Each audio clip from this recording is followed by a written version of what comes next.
Bonjour à tous, ravi d'être là. Je suis Yoann Dumontet, le directeur des Insatiables, et bienvenue à vous qui êtes en visio. Vous êtes censé être 350 inscrits, donc peut-être qu'on aura la moitié selon si c'est la police ou les manifestants. Quel chiffre on va retenir, on ne sait pas trop. Et puis on est aussi en présentiel à l'hôpital Jean Jaurès. Merci de vous être déplacé après votre travail pour venir écouter trois intervenantes qui sont passionnantes sur le sujet de la santé mentale et de l'alimentation. Donc, nous, on est l'association Les Insatiables, on fait des actions de prévention santé à travers l'alimentation, un peu partout en France et toute l'année. Et on fait ces rendez-vous engagés, c'est le 10e, tous les 3 mois à Paris en présentiel pour se rencontrer. Et voilà, ce soir, on a un sujet passionnant.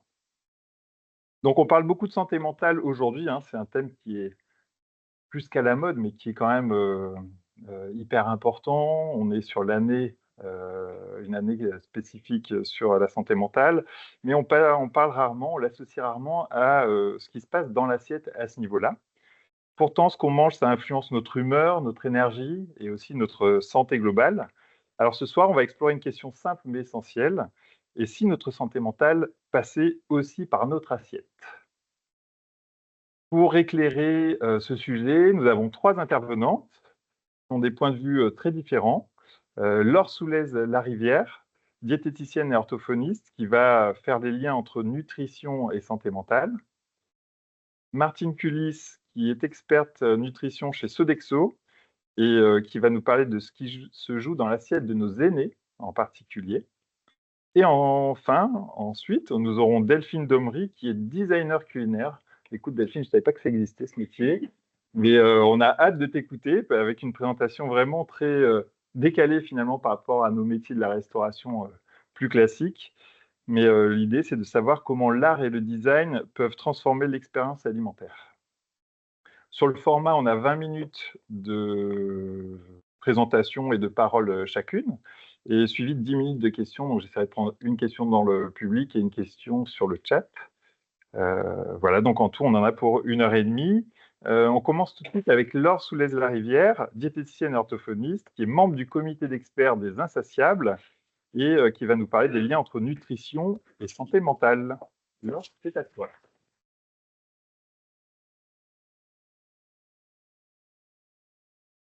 Merci Johan. Est-ce que ça affiche bien?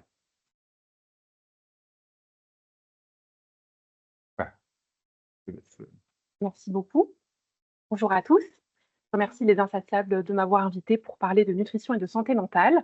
Alors juste avant de vous parler de ce sujet, je vais me présenter. Donc je suis Laure Soulez-Larivière, diététicienne nutritionniste. Je ne suis pas spécialisée en santé mentale à la base. Moi, ma spécialité, c'est plutôt les troubles de la déglutition, les textures alimentaires, les DDSI, les troubles alimentaires chez les jeunes enfants.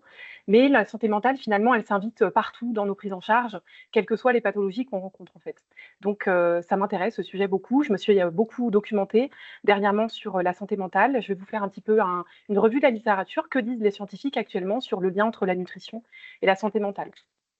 Alors, on pourrait aborder ce sujet de plein de manières différentes, en fait. Moi, j'ai choisi une manière qui m'est propre, mais après, vous aurez l'éclairage de deux autres oratrices de grande qualité qui viendront compléter ce que je vous propose aujourd'hui.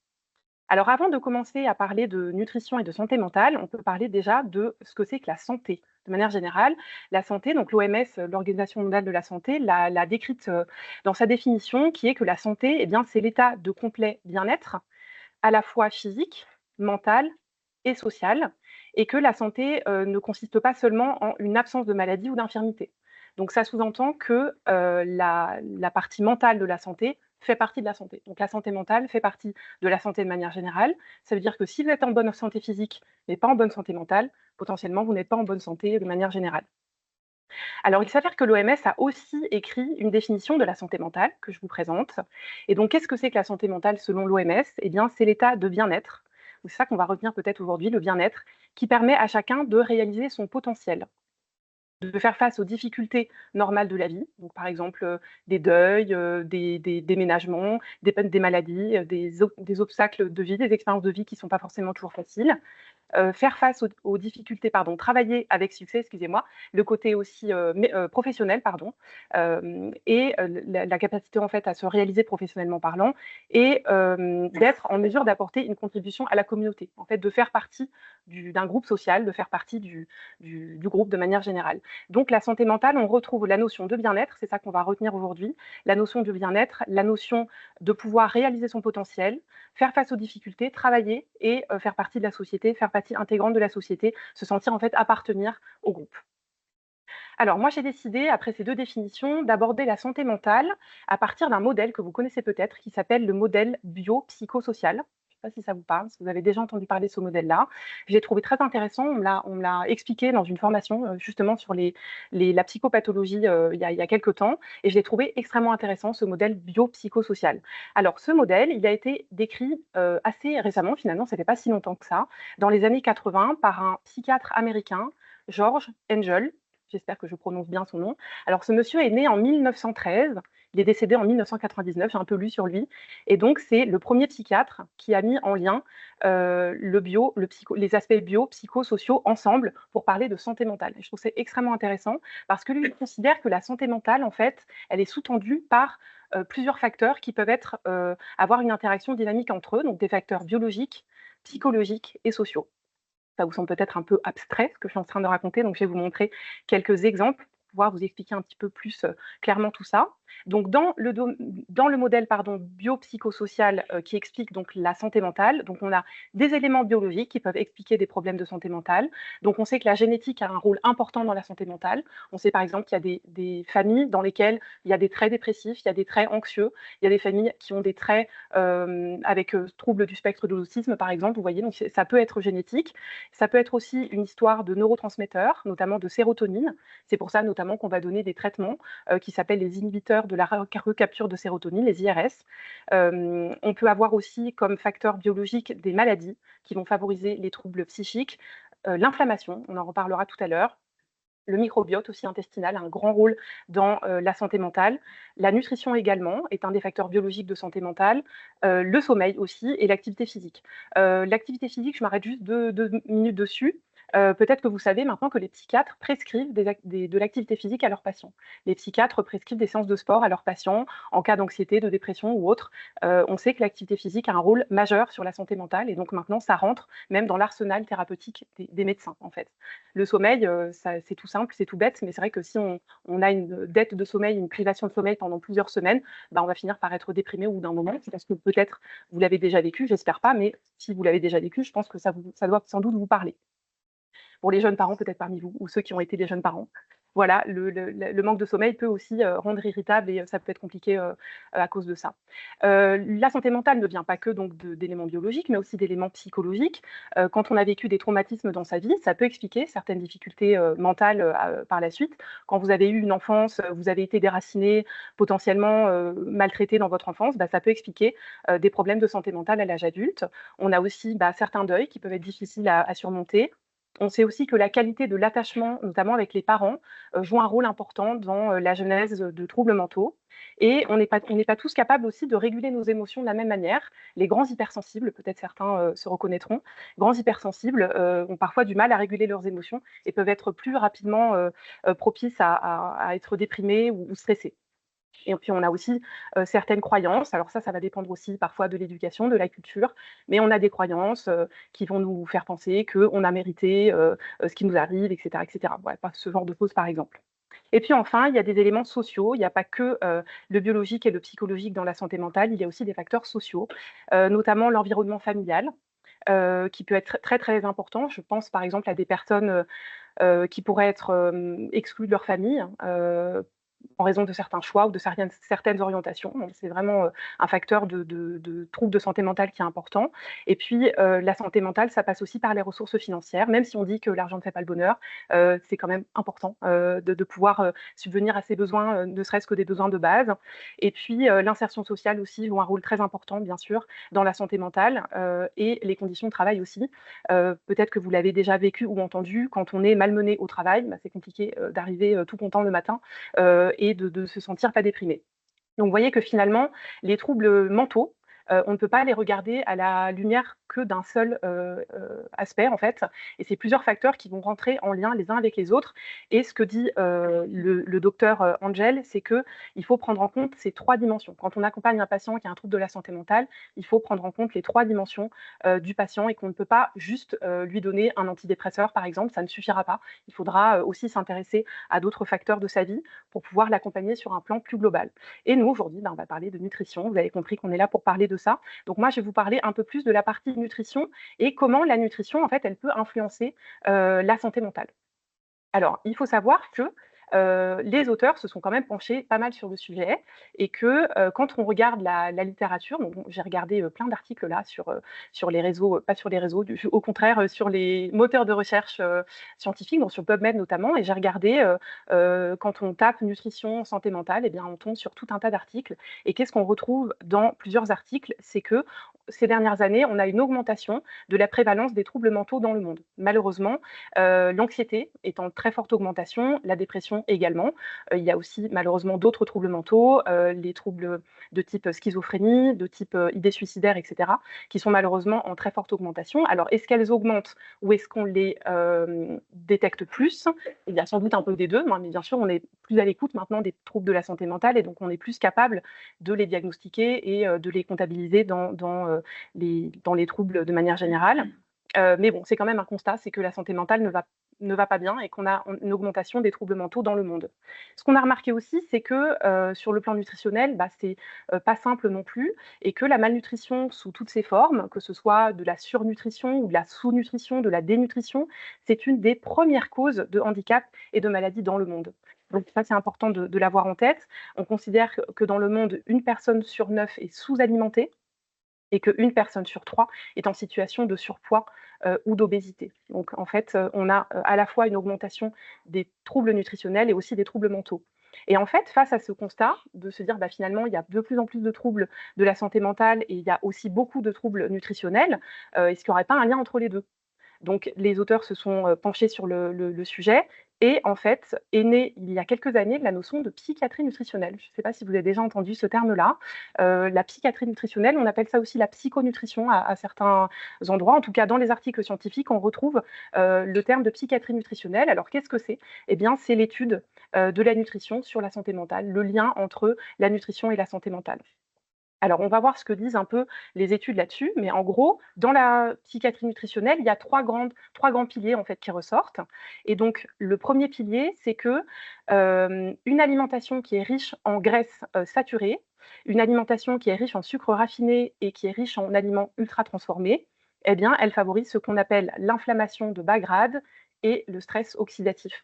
Donc ça, ce sont des éléments en fait, l'inflammation de bas grade et le stress oxydatif qui vont avoir un lien direct sur la santé mentale, notamment au niveau de certaines réactions au niveau du cerveau, certains neurotransmetteurs en fait qui vont être influencés par cette inflammation de bas grade et le stress oxydatif. Tout à l'heure, Martine vous en parlera un peu plus en détail. Et donc, il y a un lien direct donc effectivement entre cette alimentation transformée, riche en graisse, riche en sucre à raffiner et la santé mentale. Donc ça, c'est intéressant de le savoir. On a une autre dimension qui est la dimension de la neurotransmission et que du fait que les auteurs ont remarqué que en cas d'une alimentation qui n'est pas suffisamment riche en tryptophane, qui est un acide aminé très important pour la sécrétion de la sérotonine. Alors la sérotonine, c'est ce qu'on appelle vulgairement l'hormone du bien-être, hein. C'est un neurotransmetteur qui est très important au niveau cérébral pour venir générer cette sensation de bien-être, eh bien, la sérotonine, elle a besoin de tryptophane pour se produire, en fait, pour être sécrétée. Et donc, on peut avoir certains types d'alimentations qui ne sont pas très riches en tryptophane, qui manquent de tryptophane.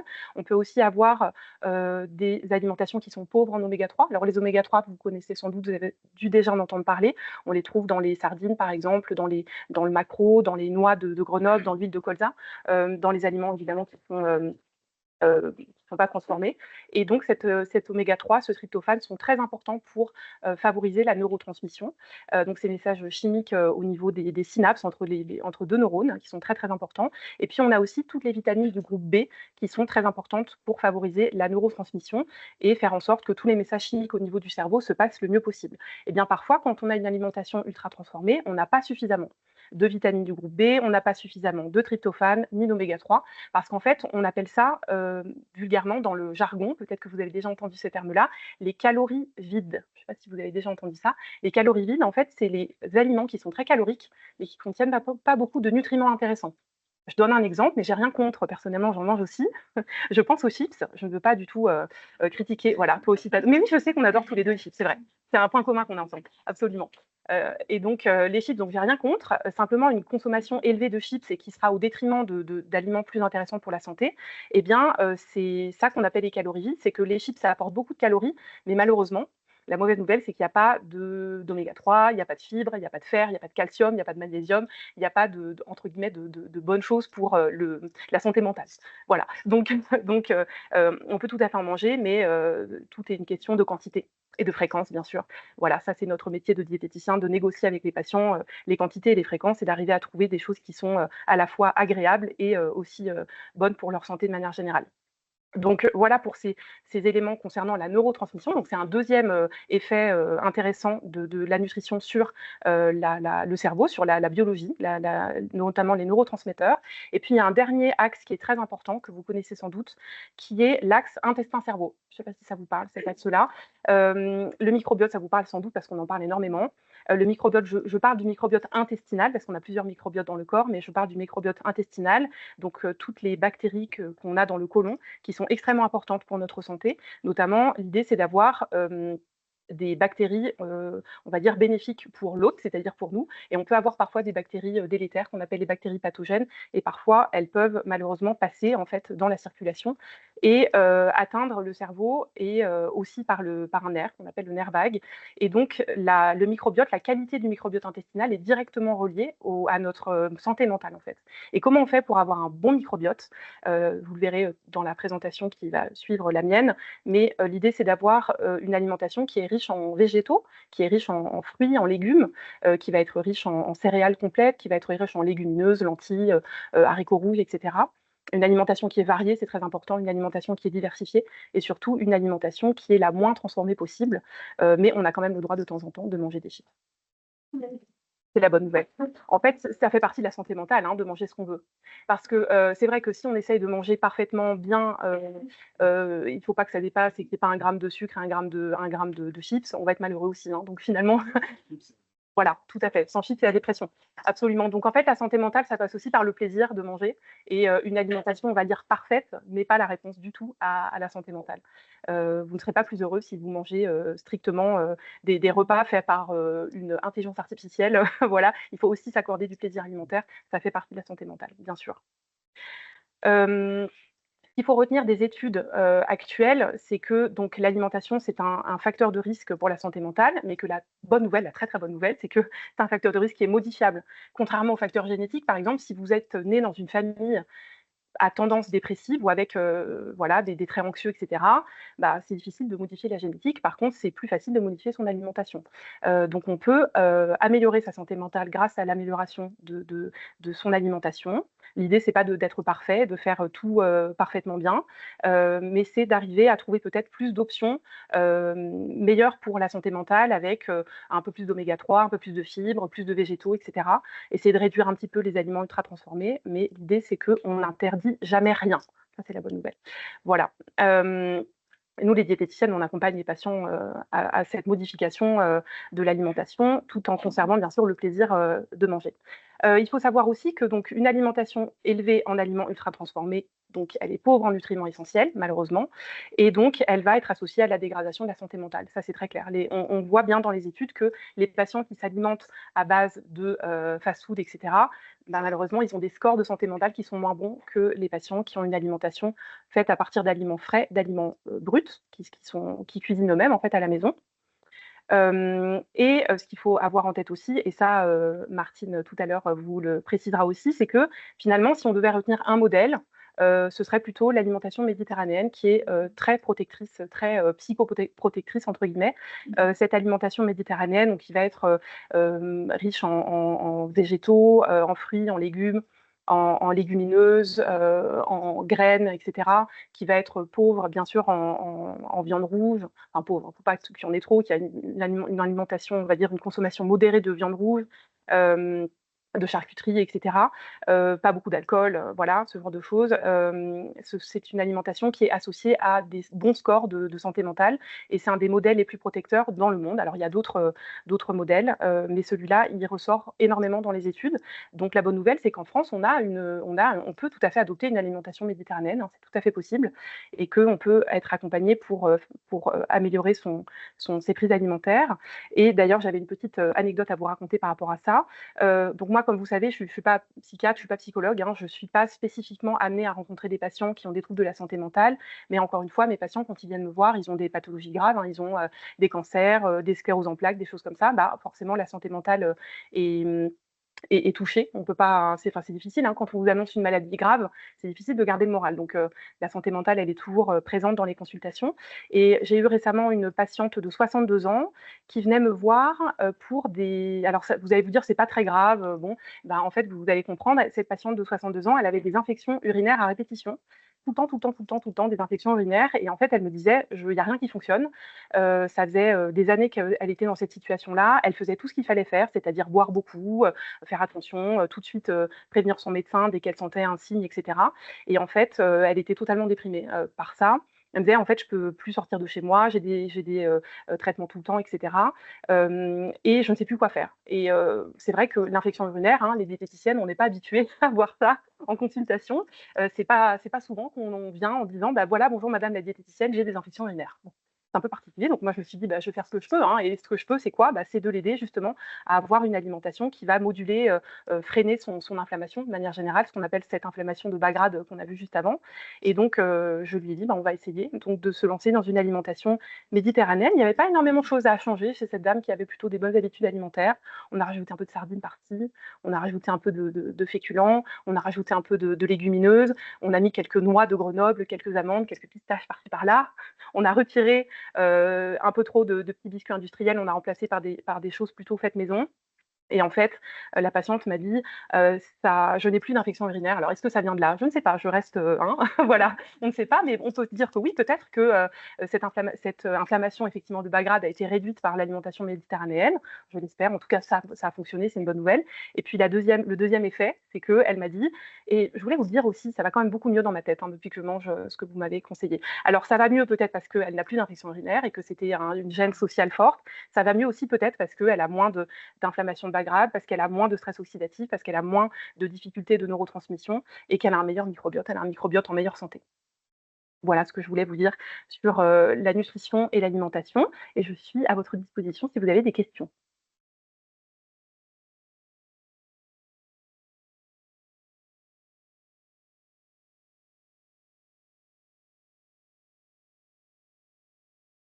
Grand merci à toi, Laure. On va prendre des questions du public dans un premier temps. Voilà, on a déjà une question, j'ai pas eu le temps. Alors. Bonjour, merci pour votre présentation. Alors moi, en fait, j'ai une question. Les oméga 3, tout ça, enfin, je pense que c'est maintenant rentré dans les mœurs. Mais par contre, le tryptophane, en fait, on le retrouve dans quel aliment? Dans quelle source, en Alors, fait? le tryptophane, vous allez le retrouver dans les œufs, vous allez le retrouver dans les viandes, dans les légumineuses, lentilles, etc., dans le chocolat aussi. Chocolat noir, ça c'est la bonne nouvelle du jour.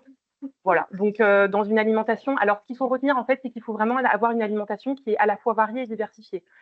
Diversifiée, ça veut dire que vous allez avoir tous les groupes d'aliments. Vous allez manger des viandes, des poissons, des œufs, des légumineuses, des fruits à coque, etc. Vous allez manger différentes familles d'aliments. Et varié, ça veut dire que dans une famille d'aliments, vous allez manger plusieurs aliments différents. C'est-à-dire, par exemple, vous n'allez pas manger que de la pomme en fruits. Vous allez manger de la pomme, de la banane, de l'orange, etc. Vous n'allez pas manger que du bœuf dans les viandes ou que du saumon, par exemple, dans les poissons. Vous voyez, c'est d'avoir une richesse, en fait, en diversité et en variété. Voilà, et suffisamment du coup de viande, de légumineuses, d'œufs, de chocolat, pour avoir un apport en tryptophane qui est suffisant. Et Voilà. est-ce qu'on en trouve dans les chips, mais goût barbecue? Il essaye, hein. La négociation est rude. Je ne crois pas. Non. Alors, j'ai pas à vérifier, je ne suis pas allée voir, mais je me permets de me prononcer en disant que probablement non. Bien essayé, mais... Mince, j'ai plus d'excuses. Est-ce que quelqu'un dans la salle a une question? J'ai plein de questions. Ah, il y a des questions. On va voir notre régisseuse. Déjà, Laure, merci, c'est très intéressant pour l'intervention.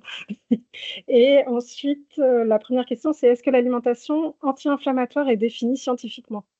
Alors, c'est une très bonne question. À ma connaissance, l'alimentation inflammatoire n'est pas définie scientifiquement, mais quand on regarde ce qu'on entend par l'alimentation anti-inflammatoire, en fait, c'est ce qu'on retrouve dans le modèle méditerranéen. Tu me rejoins, Martine, tu es d'accord avec moi. C'est-à-dire une alimentation qui sera pas peu transformée, le moins possible, enfin transformée maison, c'est-à-dire que quand vous faites un gâteau au chocolat, c'est un aliment transformé, mais c'est maison, c'est pas ultra transformé. Donc une alimentation qui est faite à partir de produits bruts, c'est super, à partir de produits si possible frais, si possible locaux, si possible bio, si possible de saison, je vais dire si possible à chaque fois parce qu'il ne faut pas non plus se mettre trop la pression et essayer de faire un truc qui n'est pas atteignable. Mais les grands principes de l'alimentation entre guillemets anti-inflammatoire, c'est ça. Alors il y a aussi dans l'alimentation anti-inflammatoire plusieurs écoles entre guillemets, parce que comme c'est pas défini scientifiquement, il y a des gens qui vont dire ah faut enlever le gluten dans l'alimentation anti-inflammatoire, ah faut enlever le lait de vache, ah faut enlever ceci, faut enlever cela. Dans le modèle méditerranéen, le gluten n'est pas du tout contre-indiqué, les laitages ne sont pas contre-indiqués. On va favoriser des laitages entre guillemets plutôt maigres, à base de chèvre si les personnes aiment ça. C'est à base de lait de vache aussi, il n'y a aucun problème. Encore une fois, il faut varier hein, les laitages, je ne vais pas tout le temps manger les mêmes. Mais donc, pour répondre à la question, je suis partie très loin dans ma réponse. La réponse est non, à ma connaissance. Tu es d'accord, Martine, il n'y a pas de définition. Ouais. Voilà.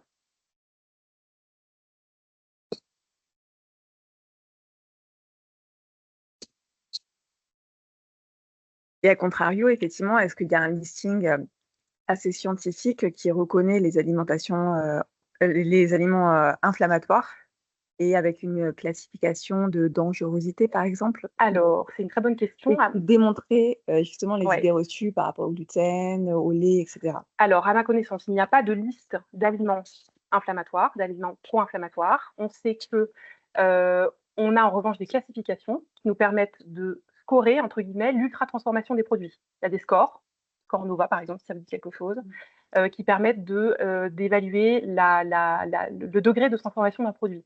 On considère que les produits qui sont ultra transformés, qui bénéficient de modifications industrielles, le cracking, les produits extrudés, les produits soufflés, etc., sont associés à des scores de santé mentale qui ne sont pas en faveur d'une bonne santé mentale. Donc, on peut peut-être utiliser ces scores-là d'ultra transformation. Il n'y a pas de liste à proprement parler, par contre. Et j'avais autre chose à vous dire et je suis en train d'oublier de perdre le fil, ça va me revenir peut-être. En tout cas, pour répondre à votre question, il n'y a pas de liste, il n'y a pas d'aliments qui soient interdits. C'est-à-dire que nous, des chips par exemple ou d'autres pâtes à tartiner au chocolat, on considère que ça peut faire partie d'une alimentation saine, en fait, hein, même si ça vous semble bizarre. Alors après, on peut aussi choisir les types de pâtes à tartiner. Il y en a qui sont plus intéressantes que d'autres, plus riches en noisettes, moins riches en graisses saturées, etc., moins riches en sucre. Moi, c'est ce que j'essaye de faire avec mes patients qui disent mais moi, je ne peux pas me passer de pâtes à tartiner. Ben, on va regarder dans celles qui existent et il y en a qui sont très très bien au niveau de la composition, lesquelles sont plus intéressantes que d'autres, quoi. Voilà. Mais non, il n'y a pas de liste d'aliments dangereux, ouais, exactement. Voilà. Après, on sait que les additifs, ouais, c'est ça que je voulais vous dire, les additifs aussi sont pas, voilà, sont les émulsifiants notamment. Les émulsifiants, les agents de texture sont à prendre avec beaucoup de précautions. C'est pour ça qu'on conseille toujours, nous, en diététique, d'éviter tous les aliments qui sont ultra transformés et de faire soi-même à la maison. Voilà, si vous aimez les gâteaux, faites-les à la maison parce que ce sera toujours mieux que d'acheter un gâteau sous vide, dans un truc en plastique, là, voilà, d'une marque qui aura ajouté beaucoup de choses qui n'ont pas forcément leur place dans une cuisine, en fait. Voilà. Et en rebondissant directement sur cette question, est-ce que maintenant il y a des applications comme Yuka ou d'autres qui existent et qui analysent la composition? Est-ce que ça, tu trouves que c'est une bonne aide pour la prise de décision dans le rayon, de se dire elle est bien notée sur Yuka ou pas forcément? Alors, je connais que celui-ci, il y a peut-être d'autres modèles, il y a le Nutri-Score aussi qui est différent. En fait, il y a des scores donc d'évaluation de la transformation des produits, et puis après il y a des scores Yuka, je ne crois pas qu'ils prennent en compte l'ultra-transformation, mais j'ai un doute, Martine. Les additifs, oui, par contre. Ouais. Ils mettent, s'il y a des additifs qui sont dangereux, modérément dangereux, avec des couleurs, là, jaune, rouge, etc. Donc, c'est un outil qui est intéressant, Yuka. Il n'y a pas que ça. J'en parlais tout à l'heure avec une collègue présente dans la salle. Par exemple, Yuka, le Nutri-Score, c'est pareil, ils prennent pas en compte tous les facteurs, tous les éléments qu'on pourrait considérer comme nous intéressants en diététique, notamment l'huile de colza qu'on recommande beaucoup, que le PNNS recommande et que les instances de santé recommandent. L'huile de colza, elle est Nutri-Score C. Donc, c'est vrai que c'est étonnant parce que c'est très gras, on est d'accord, mais c'est entre guillemets du bon gras pour le cerveau, pour le cœur, pour la peau, pour la rétine, pour tout ce qu'on veut. Donc, c'est vrai que il faut prendre en fait tous ces scores-là avec des pincettes, quoi. Ok. C'est ça que j'ai envie de dire. Il n'y a pas de score parfait, en fait. Voilà. Chips de légumes, est-ce que ça marche maison? Alors, C'est pas ma question, hein, pour ceux qui sont les chips de légumes à maison. distance. Alors, bien sûr, en fait, tout ce qui vous fait plaisir est important. Si vous aimez faire vos chips de légumes, c'est super. Si vous les faites maison, c'est génial. On conseille aussi d'éviter néanmoins les cuissons très fortes. Tout ce qui va être voilà, friture, les cuissons, les trucs rôtis où c'est bien grillé, machin. Alors c'est bon, hein, le goût, effectivement, c'est délicieux, mais ça fait de là, ça vient créer des composés qui peuvent être pas super bons, quoi, tout ce qui est acrylamide, etc. Donc on peut bien sûr faire des chips de légumes maison avec modération, mais c'est pas interdit. Ah, alors il reste, il reste des fibres, il va rester des choses intéressantes dans les chips maison, mais il va rester le plaisir, c'est important aussi, hein. Voilà, c'est pour ça qu'il faut jamais interdire de choses. Enfin, nous, on n'interdit pas en diététique, on essaie toujours de trouver un juste milieu et surtout quelque chose qui soit durable dans la vie, quoi. Parce que si on fait, il faut qu'on arrive à tenir avec du plaisir, avec une sensation de mieux-être, etc. Donc, il reste encore quelques intérêts nutritionnels, mais c'est vrai que par exemple les vitamines qui sont sensibles à la chaleur, bon bah là, là c'est foutu, quoi. Voilà, c'est pas grave, vous ferez une salade à côté. On prend une dernière question, mais vraiment, on aura il y a une battle là c'est bon, sinon. vous voulez? Sinon, c'est pas grave. Vous voulez, madame? La dernière question. En fait, je rebondis sur la partie cuisson, en fait, parce que là, avec tout ce qu'on a au niveau technologie, les fours, chaleur tournante, plaque à induction, micro-ondes, etc. Moi, j'ai lu que, par exemple, le micro-ondes, c'était vraiment mauvais, en fait, parce que ça émet des ondes, en fait, au niveau des nutriments, et en fait, ça dénature l'aspect qualitatif du nutriment. Et après, quand on l'ingère, en fait, ça a c'est moins meilleur, on va dire, que si on fait à la vapeur ou à d'autres cuissons, en fait. Alors, c'est vrai que les cuissons douces, entre guillemets, sont plus intéressantes que les cuissons fortes. Moi, le micro-ondes, ce qui me gêne, c'est plutôt le transfert des plastiques dans le produit. Quand vous réchauffez un aliment dans un plastique, le plastique chauffe et il y a un transfert de microparticules qui va passer dans l'aliment. Donc ça, c'est vraiment ça qui m'embête plus que la technique du micro-ondes. Je ne sais pas ce que tu en penses, Martine. Voilà, c'est ça. Et du coup, vapeur, c'est intéressant aussi, les cuissons douces, les viandes mijotées, voilà, faut éviter de faire des viandes qui sont grillées, barbecue. Bon, ça, on n'en fait pas toute l'année, donc c'est circonscrit dans le temps, donc c'est bien. Mais c'est vrai que toutes ces choses-là, voilà, tout ce qui va être très grillé, avec beaucoup de réactions de Maillard, c'est vrai que c'est bon au goût, hein, je suis la première à adorer ça, mais les cuissons douces sont plus intéressantes. Donc le micro-ondes, ça ne me choque pas plus que ça, toi non plus, Martine, c'est plus le côté plastique. Donc ne pas réchauffer dans des contenants en plastique au micro-ondes. Éviter le air fryer, par contre, ça, c'est vraiment un truc qui chauffe quand même à haute température et qui va quand même beaucoup griller les aliments, et c'est pas ce qu'il y a de mieux comme méthode de cuisson. Mais encore une fois, il faut varier et puis il faut pas ne manger que à la vapeur parce qu'après, on est triste, hein. Donc, c'est pas le but, hein. Voilà. Bon, un immense merci à Laure, qu'on peut applaudir.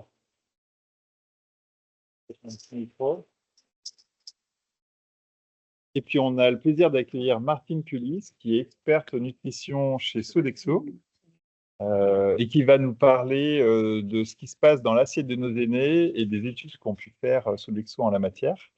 Martine, je t'en prie, installe-toi.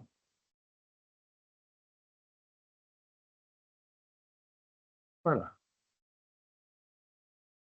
Alors bonjour à tous, donc je suis Martine Culis, donc experte en nutrition, donc diététicienne de formation, et au travers de mon parcours, donc bien sûr j'ai adressé plusieurs sujets chez Sodexo, donc la qualité bien sûr, mais aussi surtout le plaisir des personnes fragiles, parce que ma mission ça a été c'est en fait de travailler au sein de la direction santé médico-sociale.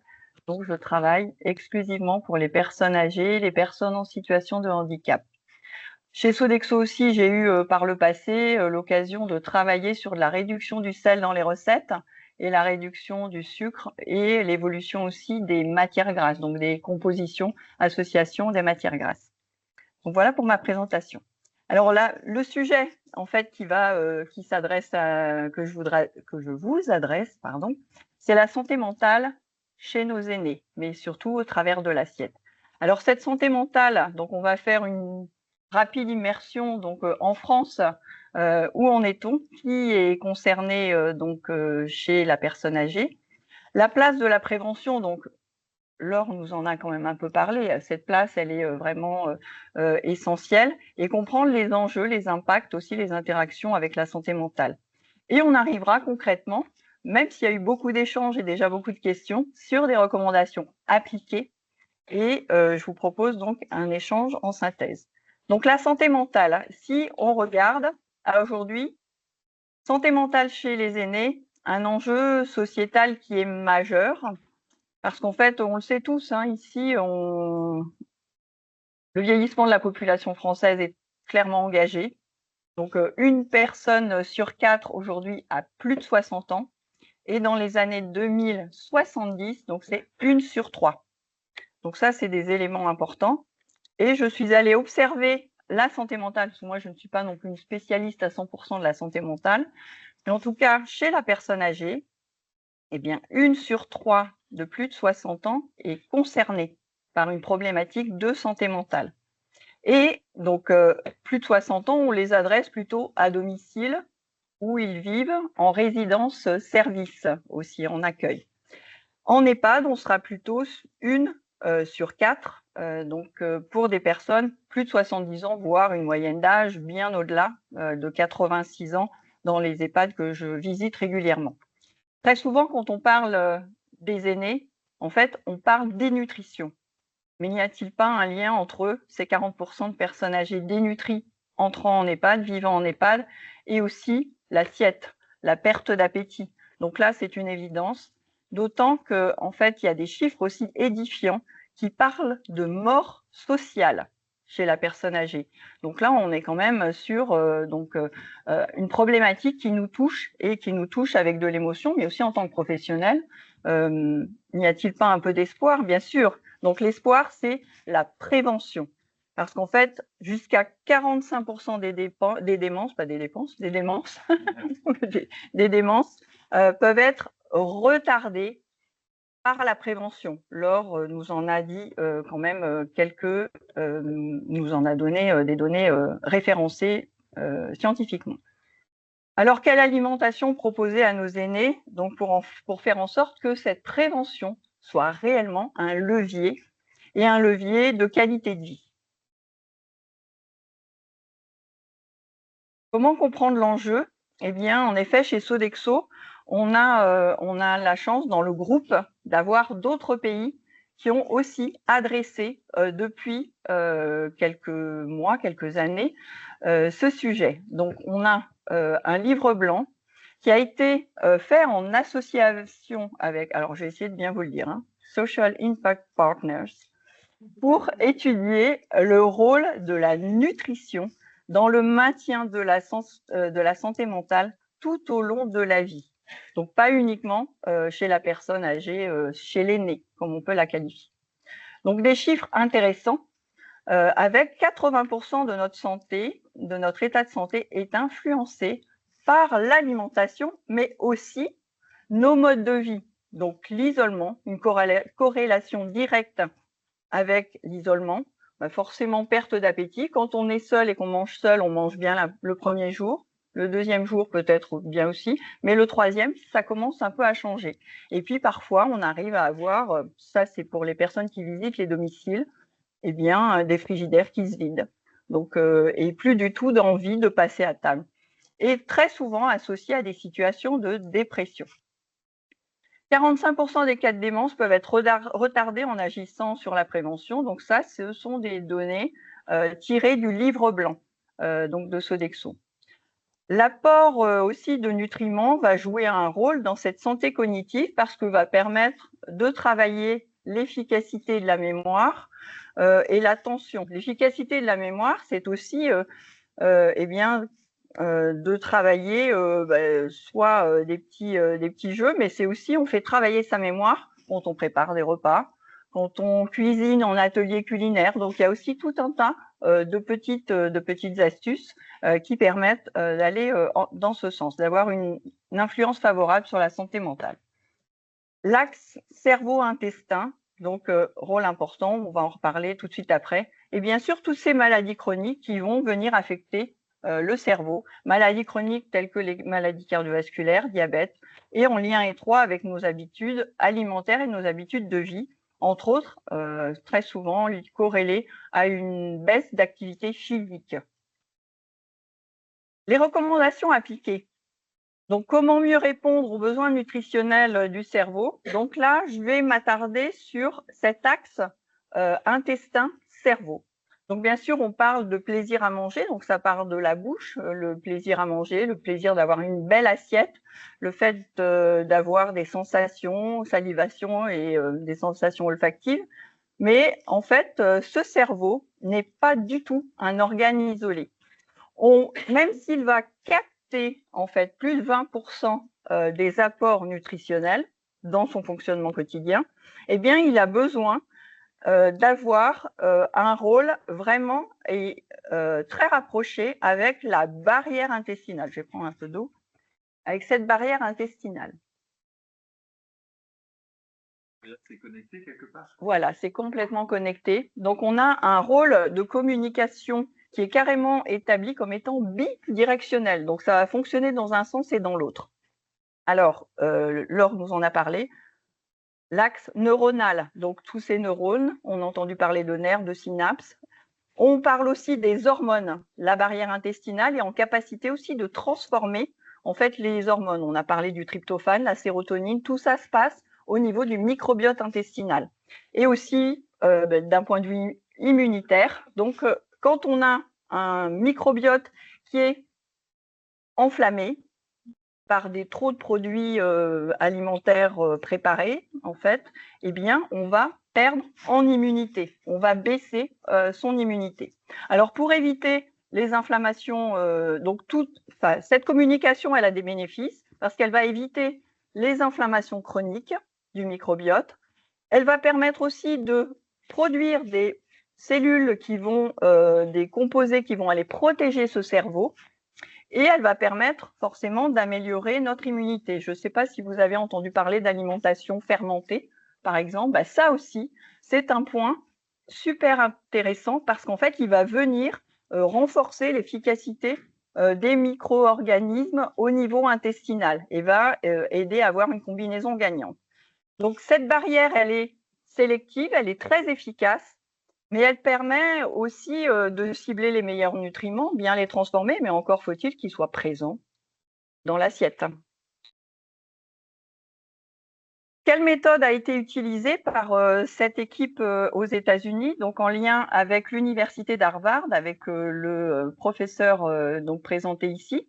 Eh bien, ça a été de faire une combinaison de tous les types d'alimentation, toutes les approches alimentaires. J'aurais dû enlever le terme régime. Hein. J'aime pas trop parler de régime. Enfin, les diététiciennes, ça arrive, mais voilà. Mais la combinaison a été la suivante, c'est qu'on a regardé l'alimentation méditerranéenne, on a regardé l'alimentation MIND, donc qui combine la méditerranéenne et aussi le DASH. Vous avez les définitions sur le côté, je ne vous le dirai pas en anglais. Et on y a associé aussi l'alimentation nordique, parce qu'en fait, dans la méditerranéenne, on est exclusivement l'huile d'olive, les légumes, surtout les légumes à feuilles vertes, mais on avait un peu sous-représenté, on va dire, les acides gras, par exemple, tous les acides gras oméga 3, oméga 6. Donc, en fait, en combinant la méditerranéenne et le DASH, ça nous fait un MIND plus efficace. Vous avez sur Internet des petites applications qui vous permettent d'évaluer votre mind à vous, personnellement, par rapport à votre consommation, pour info. Et donc, parmi les éléments aussi importants pour arriver à des recommandations efficaces, eh bien, on y a associé aussi les recommandations de Eat Lancet. Donc, Eat Lancet vient apporter la valeur suivante, c'est qu'il va, en plus des différents éléments cités, eh bien, il va aller focuser sur les produits de saison, les produits locaux. Donc, pourquoi produits de saison? C'est étant donné qu'ils sont au meilleur de leur maturité, eh bien, la richesse en nutriments, en vitamines, sera beaucoup plus efficace. Donc, voilà sur cette combinaison. Donc, cette combinaison, donc ce bel entonnoir, eh bien, nous amène à avoir des recommandations alimentaires, j'ai mis US, américaines. Donc, en fait, elles ont été écrites et décrites. Alors, concrètement, mieux cibler ces familles d'aliments et les retrouver de manière diversifiée dans son alimentation. Donc, les retrouver eh bien, quasiment tous les jours. Ce serait merveilleux, mais avec un peu de chips peut-être. Non, pas tous les jours, mais on a le secret après à la slide suivante, vous avez le détail. En tout cas, la famille des fruits et des baies, donc, sont très riches en antioxydants et en polyphénols. Donc, antioxydants, ça va venir vraiment jouer sur la qualité de la barrière intestinale et pour transformer les bonnes molécules vers le cerveau. Les poissons gras, donc ici symbolisés par le saumon, mais Laure en a parlé, c'est la sardine, c'est le maquereau. Donc, c'est souvent aussi, on préfère recommander les petits poissons parce qu'en fait, ils sont dans la chaîne alimentaire à la bonne place. C'est qu'ils captent le moins de résidus chimiques, alors que le thon, le saumon d'élevage, bon, c'est un peu différent, mais en tout cas, voilà. Donc, on s'oriente plus pour avoir vraiment un produit plus sain et plus riche en oméga 3, oméga 6. Donc, aller chercher des maquereaux, des sardines. Les oléagineux, donc pour leur richesse en vitamine B, donc B, E, et entre autres la vitamine B, ça nous permet de faire référence à une vitamine B, la B12, qui va avoir l'efficacité sur chaque globule. Et ça va permettre d'avoir un microbiote aussi qui soit bien sain et bien efficace, et aussi d'avoir un système sanguin qui fonctionne correctement. Et tous les minéraux associés, et bien sûr, on parle beaucoup de polyphénol, donc polyphénol et oligo-éléments. La dernière famille, c'est les légumes à feuilles vertes. Alors, ne mangez pas que des légumes à feuilles vertes à partir de demain, mais en tout cas, le plus souvent dans votre alimentation, dans l'alimentation surtout des aînés, et aussi des légumes colorés, parce que la carotte, la tomate, ça a aussi des bénéfices importants. Alors, est-ce qu'on s'oriente vers un régime, une approche alimentaire neuroprotectrice? Eh bien, donc voilà la révélation. Par famille, en fait, de produits, l'équipe américaine a classé, en combinant vraiment tous ces types d'alimentation, ceux qui étaient à privilégier, donc de manière régulière, quasiment quotidiennement dans l'alimentation, ceux qui sont à retrouver dans l'alimentation avec modération, mais je crois qu'on n'a pas les chiffres. Non. Les chiffres seraient plutôt dans la dernière partie, hein, donc ils sont à limiter, mais qui ne sont pas à supprimer. Donc c'est aussi ça. Donc comme le disait Laure, on n'interdit rien. Et là, on est sur une version des recommandations américaines. Moi, j'ai discuté avec l'équipe des États-Unis et pour la France, en fait, on est en droit aussi de se poser quelques questions. Par exemple, nous, par exemple, dans nos gammes de menus, des sucreries, des pâtisseries 3 fois par semaine, inférieures ou égales à 3 fois par semaine, c'est pas forcément ce qu'on a dans les habitudes françaises, mais sachez que chez les Américains, c'est quand même assez courant. Que nous, on travaille, par exemple, des desserts à taux de sucre abaissé, des desserts avec des farines qui sont aussi un peu plus élaborées, moins raffinées. Donc, en fait, on est proche, mais il y a quand même quelques petits détails. Alors, dans l'assiette, concrètement, qu'est-ce que ça peut donner? Donc, vous voyez là, j'espère que ça vous donne envie, hein, donc avec ces belles photos. Mais on retrouve, si on a un petit déjeuner qui est composé de fromage blanc, donc avec des fruits rouges, des éclats de noix, du pain complet. Parce que je ne sais pas si vous avez vu dans la slide précédente, c'est quand même toutes les céréales complètes, les féculents complets, c'est quand même très souvent, quasiment tous les jours. Donc voilà, c'est une recommandation, après à voir. Le déjeuner, donc on a, vous avez vu à l'écran, mais c'est aussi tout simplement une omelette aux épinards. Donc là, on est plus dans les critères de la personne âgée accueillie en EHPAD. Ce plat-là va lui plaire, alors que contrairement au premier avec le quinoa, des associations un peu bizarres, nous ne sommes pas les bienvenus, ou alors uniquement sous l'angle d'une animation. Hein, on fait un petit focus sur le végétal, c'est possible. Au dîner, ça peut être du saumon au brocoli et du riz sauvage pilaf, mais bon là, le riz sauvage en collectivité, ça peut s'adresser à l'EHPAD, c'est un peu plus rare. En résidence-service, c'est un peu plus présent. Donc après, c'est aussi fonction d'autres critères. Mais le parmentier de maquereau, par exemple, trouve complètement sa place dans l'alimentation. Donc voilà pour ce tour d'horizon de la gourmandise qu'on peut combiner avec la prévention nutritionnelle favorable à la santé mentale. Et on arrive donc un peu à notre synthèse. Donc la synthèse, c'est dans le secteur santé médico-sociale. Donc agir sur la santé mentale, c'est vraiment soutenir une alimentation de qualité qui soit adaptée, je l'ai juste dit, mais de manière un peu légère, adaptée aux habitudes alimentaires de la parce que comme Laure l'a dit, c'est très important de manger quelque chose avec plaisir. C'est déjà ça, c'est la première composante de la santé mentale. Se faire plaisir à table, maintenir l'appétit, c'est essentiel. Donc, adapter à ces habitudes plaisantes et aussi pour prévenir la dénutrition. Mais prévient-on la dénutrition quand on a une moyenne d'âge de 86 ans en EHPAD, avec des effets d'alimentation enrichie qui sont quand même sur du moyen long terme? Donc, il vaut peut-être mieux, en fait, préconiser cette prévention sur des personnes âgées plus jeunes, voire des personnes qui ne sont pas encore âgées. Donc, moi, je fais partie des plus de 60 ans. Ça fait quelques jours. Mais donc, je fais attention à mon alimentation. Mais pour ceux qui ont moins de 60 ans, donc, allez-y, consommez tous ces aliments. Le premier point. Le deuxième point, c'est aussi le lien social et la santé mentale. C'est une évidence.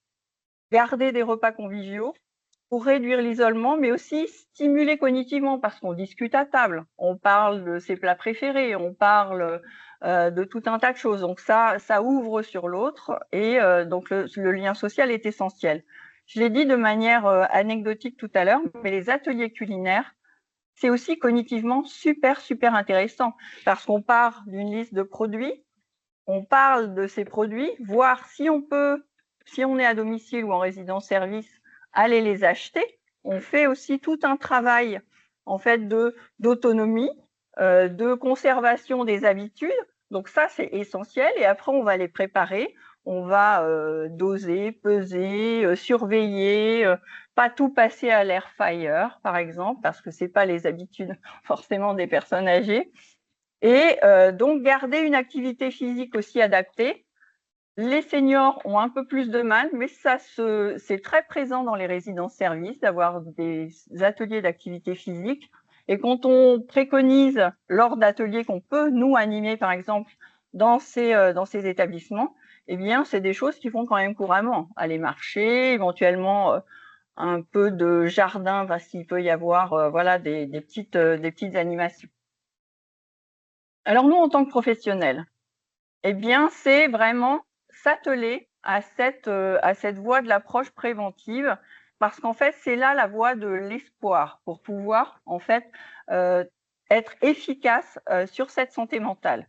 Donc, être actif ensemble, donc soins, cuisine, accompagnement, mais actif en formation, mais aussi en collaboration, en fait, sur des missions précises.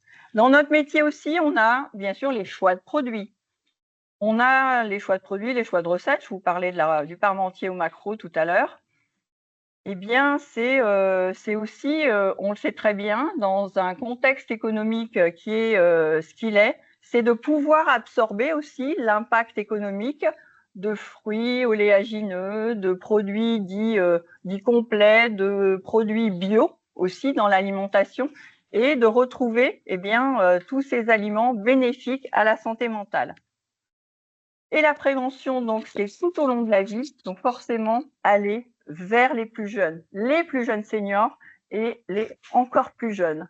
Donc, ceux qui sont en adultes au travail, mais aussi chez nos enfants, moi mes enfants, mais peut-être un jour mes petits-enfants. L'alimentation, donc, se doit d'être préventive et aussi d'être associée à une hygiène de vie, à de l'activité physique et forcément à du lien social pour maintenir ses capacités cognitives et aussi physiques, rester en forme. J'arrive donc au terme de ma prise de parole. Donc, comment faire évoluer nos pratiques? Je vous ai donné un point de vue qui est celui de l'entreprise, mais que j'incarne aussi complètement dans mes choix alimentaires et dans ce que je vous ai exposé. Alors maintenant, moi, je vous ai envoyé des questions. Peut-être que vous avez des questions, mais votre point de vue, vos expériences et quels sont les leviers éventuellement d'information ou de prévention. Et vous pouvez consulter ces livres blancs, donc ils sont disponibles sur le site Sodexo, mais aussi vous pouvez donc flasher en QR code. Un point quand même de précision, c'est que Sodexo a travaillé ce livre blanc chez la personne âgée, mais on a aussi déclenché en fait une étude auprès des adultes au travail. Donc merci. Merci Martine.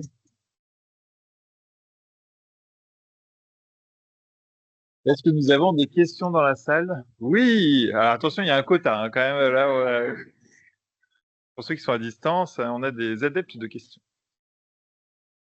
Merci pour votre présentation. J'ai une question en fait concernant le régime DASH que vous avez évoqué. Est-ce que vous pouvez le développer un peu plus contre justement l'hypertension? Quels sont les aliments à privilégier, etc. Moi, j'ai entendu pas de sel ou moins de sel ou voilà. Donc oui, c'est en effet c'est pas que ça, parce que je dirais que un peu comme Laure l'a dit, c'est la variété alimentaire. Mais une variété alimentaire orientée. Donc, n'allez pas uniquement supprimer que le sel, enfin supprimer, ne supprimez surtout pas le sel, parce que c'est aussi important dans les équilibres. Le moins de sel, c'est vrai que c'est évident parce qu'on en consommait trop. Ça commence vraiment à changer dans nos pratiques. Donc, c'est en effet une réduction du sel. Vous l'avez vu, hein, c'est le sodium, c'est un des éléments qui est cité et qui est dosé. Donc, ça fait partie de ça. Donc, le sel, c'est celui qu'on ajoute ou qu'on n'ajoute pas à la cuisson, mais c'est aussi celui qui est caché. Parce que même dans les produits dits sucrés, on peut trouver du sel. C'est pas forcément le chocolat noir au caramel au beurre salé, c'est pas celui-là, mais c'est celui qu'on cache pour atteindre un objectif plutôt industriel. Qui va permettre la rétention, par exemple, d'eau, la stabilisation du produit. Donc, pensez à regarder les sels cachés. Et puis après, donc le DASH, on est sur la limitation de viande rouge, beaucoup plus de poissons gras de préférence, mais aussi de poissons qui sont les moins gras, hein, le merlu, le colin, c'est aller jouer avec la variété de poissons. Les volailles, et moins de viande rouge. C'est un peu la tendance actuelle parce qu'en fait, cette viande rouge, elle va être riche en acides gras saturés et on va, par le DASH, en fait, plutôt rééquilibrer les acides gras et aller vers des acides gras plutôt végétaux, essentiels et donc insaturés, polyinsaturés. Qu'est-ce qu'on peut dire d'autre sur le DASH? C'est surtout cette grande famille-là et réintroduction, bien sûr, de beaucoup de végétaux dans l'alimentation. Est-ce que je réponds à votre question? On va prendre une question à distance. Caroline. Alors, c'est plus une réflexion qu'une question. C'est dommage de ne pas évoquer les algues, car elles sont aussi riches en oméga 3, DHA et EPA, sans le mercure des poissons. La vitamine B12 est absente des oléagineux. Vous avez dit les algues, hein, c'est ça? Oui.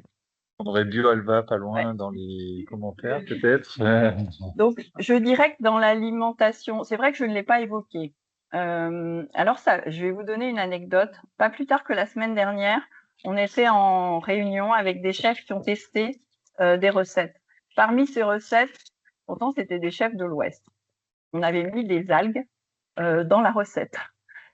Et en fait, même ces chefs, je vais dire de l'Ouest, travaillant auprès de personnes âgées, de personnes en situation de handicap, disent bah, les algues, je ne les sens pas encore prêts, en fait. Il y a aussi tout ça. Il y a aussi toute l'acculturation et les habitudes alimentaires. Je ne dis pas que c'est bon ou mauvais, mais donc en fait, nous, bien sûr, en tant que diététicienne, on pousse un peu à la variété. Mais si c'est pour avoir quelques poussières d'algues, peut-être pour les habituer, enfin quelques petits, enfin poussières façon de parler, un peu façon, comme on dit, le persil est très riche en, oui, mais on n'en mange jamais 100 grammes, quoi. Donc bien sûr, si vous avez des recettes avec 100 grammes d'algues, mais c'est très peu le cas pour l'instant dans nos habitudes alimentaires. Peut-être que ça évoluera, mais dans le contexte, nous on y va par petites touches d'introduction, de création culinaire, mais en étant toujours en accord avec le plaisir qu'on apporte. Surtout que là, tu dis, on est chez les personnes âgées et qui ont, elles ont vécu toute leur vie avec leurs habitudes alimentaires. Par contre, auprès des jeunes, ça peut être une idée de leur faire tester aussi. Ça peut être une idée. Une question du public. Merci Martine pour cette présentation. Les légumineuses ne sont pas très présentes, non? Ah si, je les ai peut-être. Ah oui, tu les as peut-être passées très vite du coup. Alors. Oui, bien sûr. C'est un vrai sujet les légumineuses aussi pour la végétalisation de l'assiette. En fait, j'ai volontairement pas parlé de végétalisation parce qu'en fait, je pense que à la lumière de ce livre blanc, c'est la variété alimentaire. Mais les légumineuses ont complètement leur place pour venir rééquilibrer, entre autres, les sources de protéines. Donc ça, c'est vraiment une évidence. Et entre autres, dans le régime DASH, on a pu voir qu'on était trop carné, bœuf, bovin, et on a orienté vers les poissons. Mais là, ces années, en ce moment, on oriente plutôt sur la recherche, le rééquilibre. Si on arrivait à 50-50, ce serait merveilleux dans nos modèles alimentaires. Mais bien sûr, les légumineuses et des légumineuses, c'est ça peut entrer dans la composition d'une entrée, d'un plat, d'un dessert. Il y a aussi ça, toute cette curiosité, créativité alimentaire, culinaire, pardon. On va prendre une dernière question en distanciel, une avant-dernière question en distanciel, et après.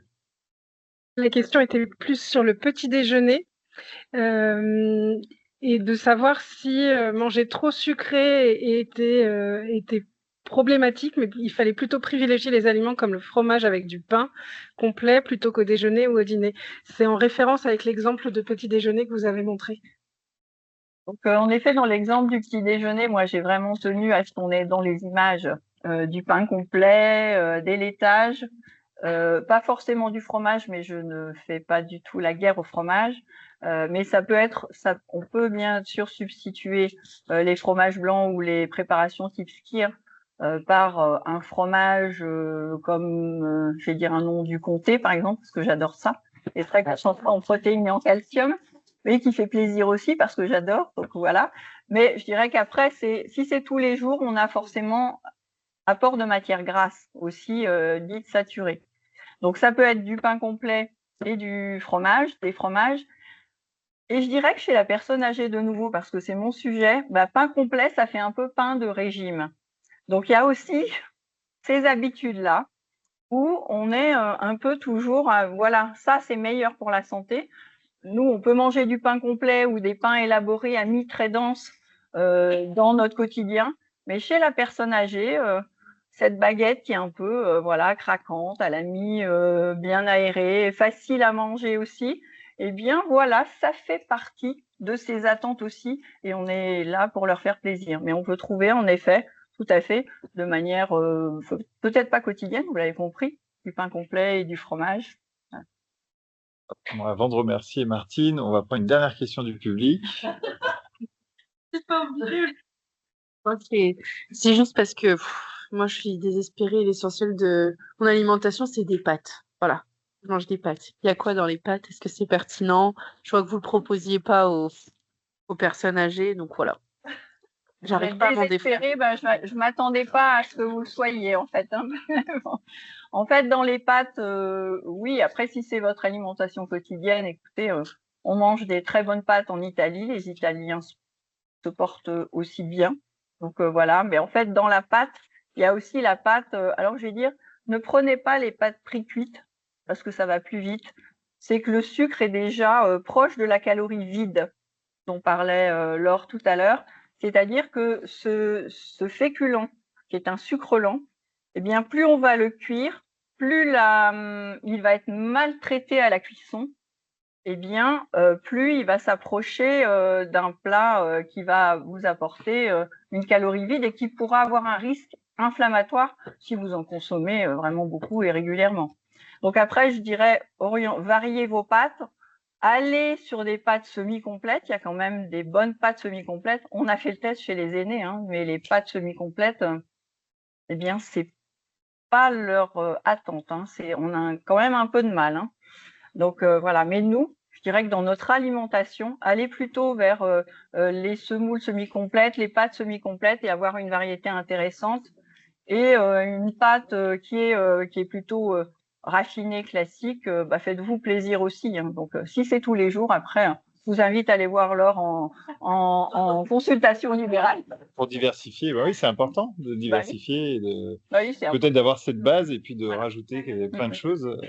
Est-ce que j'ai remonté un peu votre météo Un immense merci, Martine, pour ton intervention.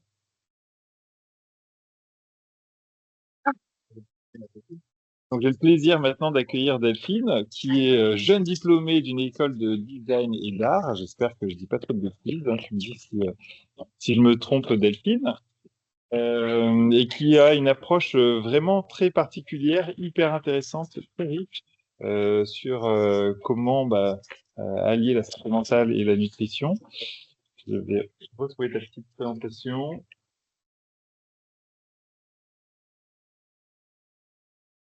Et en plus, Delphine est venue équipée de matériel que tu as construit toi-même, c'est ça? Et donc, avec cet aspect assez original pour des restaurateurs comme nous.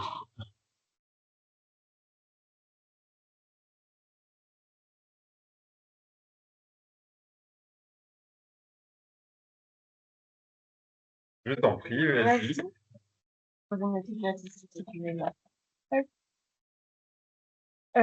Bonjour à tous. Merci déjà d'avoir pris de votre temps pour nous écouter ce soir. Donc moi, je suis Delphine Domery et je suis designer culinaire et céramiste. J'ai été diplômée du coup l'an dernier d'un master en design culinaire à l'École supérieure d'art et design de Reims. Après avoir obtenu en 2021 et 2023 une licence et un master en design d'objets espace aux Beaux-Arts de Bordeaux. Ma pratique artistique, elle est tournée vers l'expérience de repas et les liens sociaux engendrés par celle-ci. J'aborde la question de la commensalité à travers la conception et la réalisation d'objets pour la table, principalement en céramique, qui permettent de modifier, améliorer et re-questionner nos habitudes à table.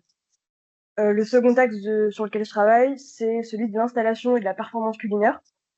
Donc ça, c'est plutôt destiné à des marques, des chefs, des institutions culturelles, durant lesquelles l'objectif, c'est de faire un maximum de liens entre ce qu'on veut raconter et ce qu'on va déguster.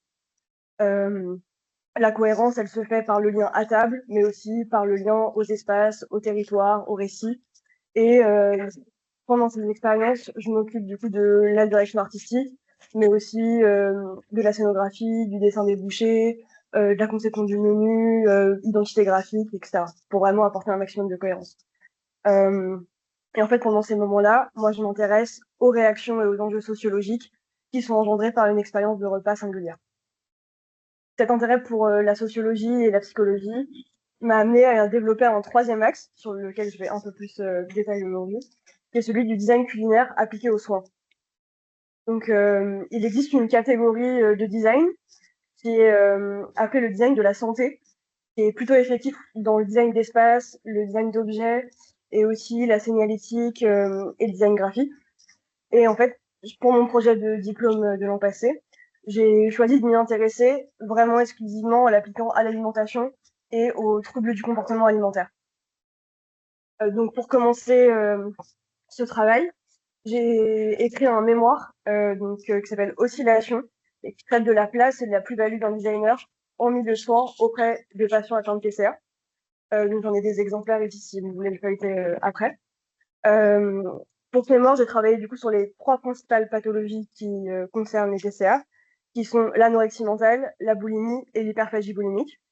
L'ensemble du livre, c'est une mise en relation entre des études scientifiques et des récits personnels de personnes que j'ai rencontrées qui sont atteintes de ces maladies ou qui l'ont eu précédemment. Et ensuite, je me suis intéressée justement à la spécialisation design de la santé, en étudiant en fait des projets qui avaient déjà eu lieu dans ce cadre, plutôt en design d'espace et en design d'objets. Et ensuite, j'ai imaginé les potentielles applications envisageables précisément sur le culinaire et les TCA, qui peut par exemple passer justement par les interactions avec les objets, la psychologie des couleurs, la notion de partage autour du moment du repas. Et à la suite de ce mémoire, j'ai poursuivi mon projet de diplôme en me concentrant principalement sur l'anorexie mentale. Donc j'ai travaillé en collaboration avec le CHU de Reims auprès de l'unité de nutrition, diabétologie et endocrinologie. Et j'ai été formée par le professeur Bertrand, qui est médecin nutritionniste, sur la manière de s'adresser aux patients, les potentielles situations face auxquelles on peut être confronté, l'importance du cadre de soins aussi, et de la distance avec les patients, toutes ces choses. Pour vous expliquer rapidement, l'anorexie mentale, c'est d'abord une maladie psychiatrique pour laquelle il peut avoir des conséquences physiques graves. Elle se caractérise par une restriction des apports alimentaires qui amène à une importante perte de poids. Le patient fait souvent de la dysmorphophobie, c'est-à-dire qu'il a une vision biaisée de l'image de son corps. Il se voit en général plus corpulent qu'il ne l'est en réalité. Et en fait, c'est vraiment un contrôle permanent de l'image de son corps qui peut passer par le comptage des calories, par de l'exercice physique en excès, par des vomissements aussi parfois. Donc c'est vraiment en fait une lutte pour pas prendre de poids, qui est à la différence de l'anorexie tout court, qu'on confond parfois justement avec l'anorexie mentale, qui est là correspond à une simple perte de l'appétit, qui peut aussi être liée à une maladie ou à un état anxiogène, mais il n'y a pas cette dimension vraiment de lutte pour ne pas modifier l'image de son corps. Et donc la problématique sur laquelle j'ai travaillé pour ce projet de diplôme, c'est donc comment réduire les angoisses liées au moment du repas.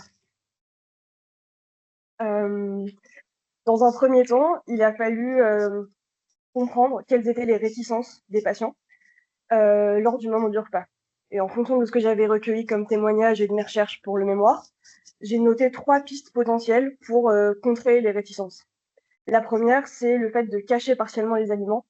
En fait, c'est parfois très impressionnant pour les personnes atteintes d'anorexie mentale de voir l'assiette remplie.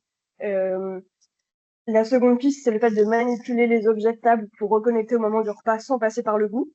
En fait, c'est des patients qui ont tendance à vouloir s'éloigner un maximum de tout plaisir lié au moment du repas.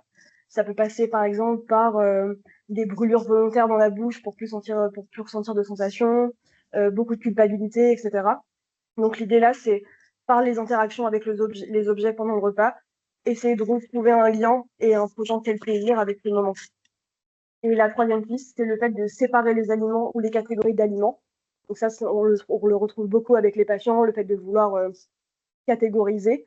C'est une piste intéressante, mais qui peut pas s'adresser à tous les patients parce qu'elle peut inciter le tri. C'est pas toujours judicieux. Par contre, sur des patients qui sont comment dire, pour qui la guérison est plus avancée, on peut l'envisager. Du coup, ce qui suit, je vous ai mis plusieurs exemples en fait, de recherche formelle, de dessins 3D, de dessins à la main, de maquettes aussi en terre crue et de références dans divers domaines qui m'ont en fait permis d'imaginer des nouvelles formes qui pourraient répondre à ces problématiques. Pour appliquer ces recherches et continuer de les nourrir, on a mis en place avec le CHU des rencontres hebdomadaires avec les patients. Donc le matin, je suivais les transmissions avec les médecins. Et ensuite, j'avais un rendez-vous individuel avec un patient. Le but, c'était de concevoir pour lui un objet personnalisé pour la table et de travailler sur l'espace de repas de l'hôpital. Donc l'idée de ce projet, c'était de travailler en médecine participative, c'est-à-dire que le designer, le patient et le médecin sont au même niveau et ont le même impact sur le projet.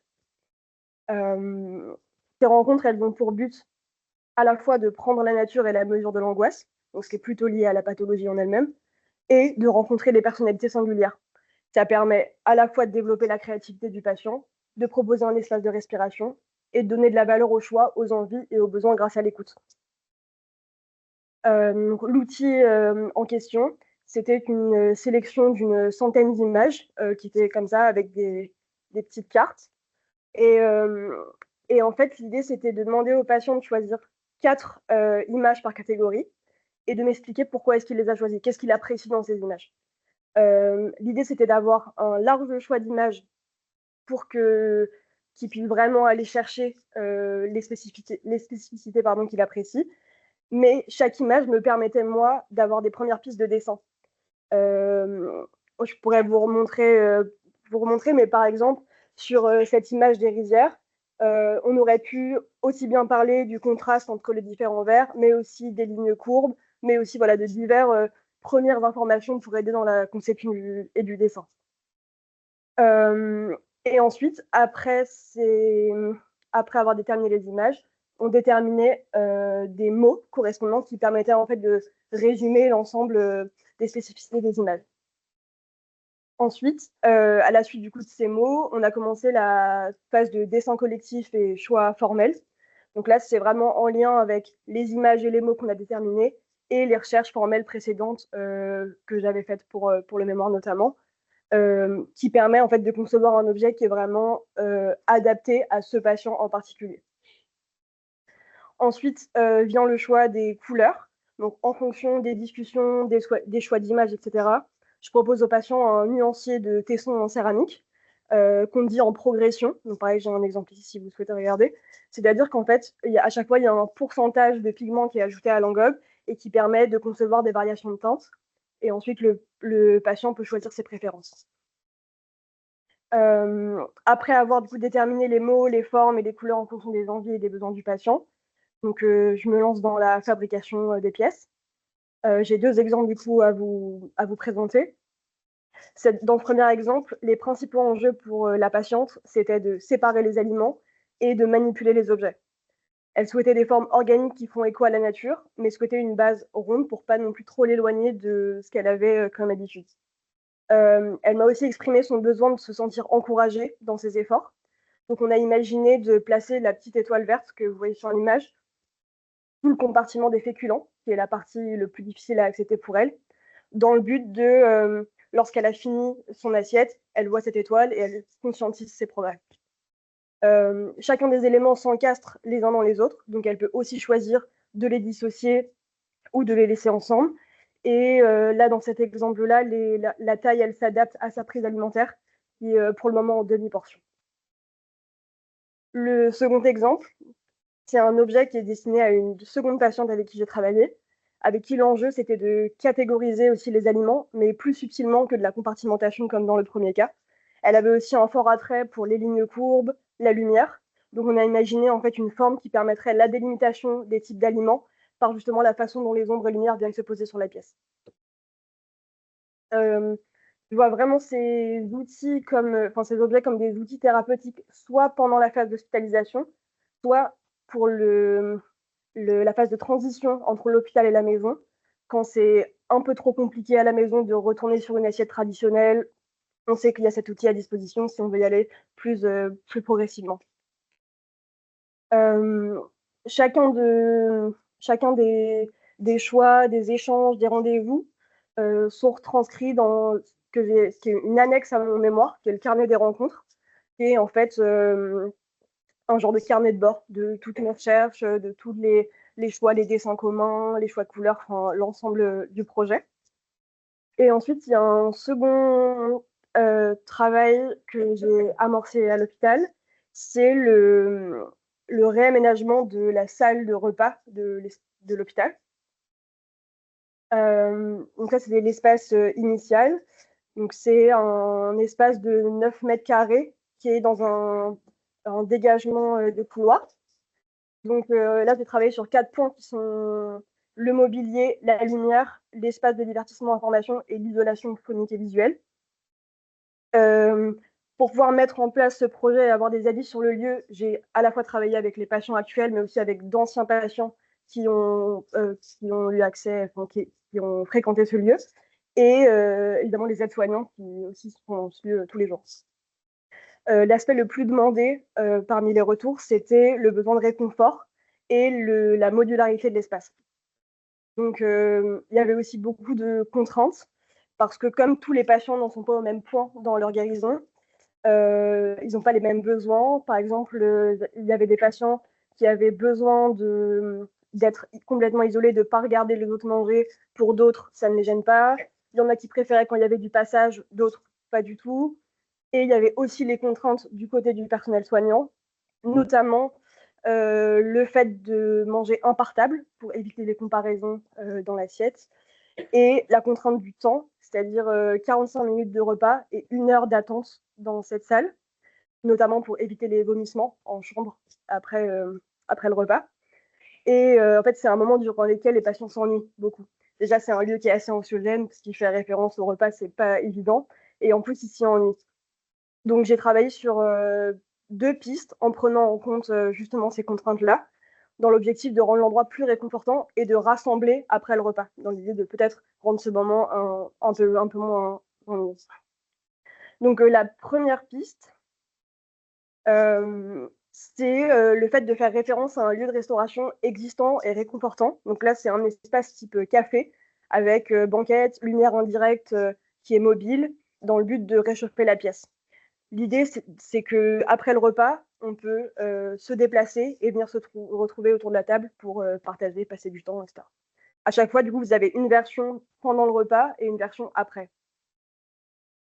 Je ne sais pas si c'est bien clair, les 3D, mais voilà, avant et après. La seconde piste, c'est la piste de l'espace personnel. Donc, chacun a son îlot individuel avec un plateau qui vient s'ouvrir ou se rabattre, et une lumière chaude, type spot, qui est plutôt indirecte. Et en fait, l'idée de cette piste, c'est aussi de pouvoir à la fin se rabattre son plateau et venir se mettre sur la table centrale. L'avantage, c'est que le patient peut choisir justement d'être face à la fenêtre ou d'être face aux autres ou de complètement s'isoler. Et étant donné que la pièce fait 9 mètres carrés, ça permet aussi de gagner de l'espace en rabattant les plateaux et en venant s'installer au centre.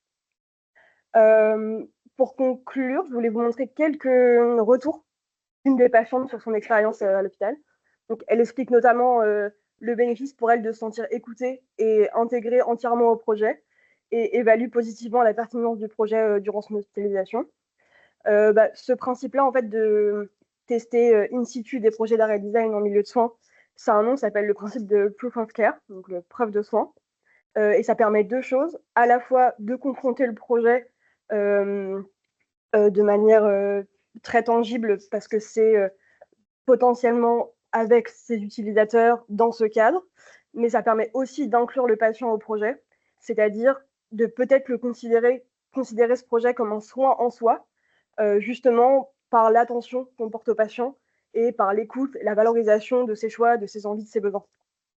Donc, c'est des réponses qui sont plutôt prometteuses pour établir un lien entre la place d'un designer culinaire en milieu de soins et des patients atteints de TCA, avec une équipe de soignants, donc diététiciens, médecins, psy, dans le but premier d'aider et de soulager en créant un espace sûr d'écoute, de compassion, de bienveillance qui favorise le bien-être du patient. Et je vous remercie pour votre attention.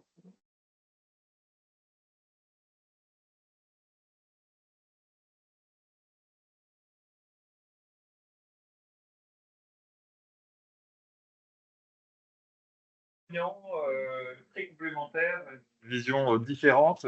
On vous invitera tout à l'heure à voir la petite étoile verte qui est ici. Je voulais savoir s'il y avait des questions dans la salle. Merci beaucoup, c'est un sujet très intéressant et très bien présenté. Je voulais juste savoir, peut-être que vous l'avez précisé, mais pour les 2 exemples que vous nous avez présentés de vaisselle, Ouais, est-ce que vous avez eu l'opportunité, est-ce que les patients les ont réellement testés et est-ce que vous avez eu l'opportunité de mesurer, d'avoir un retour d'expérience et de mesurer l'efficacité, si on peut dire comme ça? Non, parce que j'ai pas eu le temps. Le projet, il a duré en immersion à peu près 6 mois de rendez-vous et en juin, j'avais le diplôme. Donc voilà, l'objectif, c'était justement de leur donner les pièces pour chez elles. On se dit elles parce que c'est 90% de patientes, eux. Mais du coup, non, ça n'a pas pu être testé malheureusement en réel. Après, c'est toujours l'objectif. Enfin, si c'est un projet qui peut se poursuivre, c'est aussi de voir, en plus du bénéfice de l'expérience en elle-même, qu'est-ce que ça donne vraiment comme résultat par la suite. Après, j'imagine qu'il peut aussi avoir des comportements même de se dire cette assiette, elle fait quoi à l'hôpital, je la mets au placard et je m'en sers pas, mais c'est quand même un choix voilà, pour le processus et pour la guérison. Il y a d'autres questions dans la salle ou à distance? Oui, Laure. Merci beaucoup Delphine pour ta présentation, c'est hyper intéressant. Moi, je voulais savoir si tu savais s'il y avait d'autres designers culinaires qui travaillaient en milieu de soins, parce que je sais que ça peut exister d'avoir des designers, bien sûr, qui œuvrent pour le mieux-être des patients, la création de matériel, par exemple, pour certaines pathologies. Est-ce que tu as d'autres connaissances, d'autres designers qui travaillent en milieu de soins, que ce soit en France ou hors de France? Alors, d'après mes recherches, ça n'a pas été fait. Ça a été appliqué aux soins, mais pas plutôt comme je disais, le design d'objets, le design d'espace, notamment sur les sismos qu'on travaillait c'est un collectif de designers qui travaillent sur le soin, qu'on travaillait sur la gestion des affaires personnelles des personnes aux urgences, parce qu'ils se sont rendus compte que dans un établissement, quand quelqu'un arrivait aux urgences, ses affaires étaient mises dans un sac poubelle. Peut-être qu'on peut travailler ça et moins dénaturer la chose.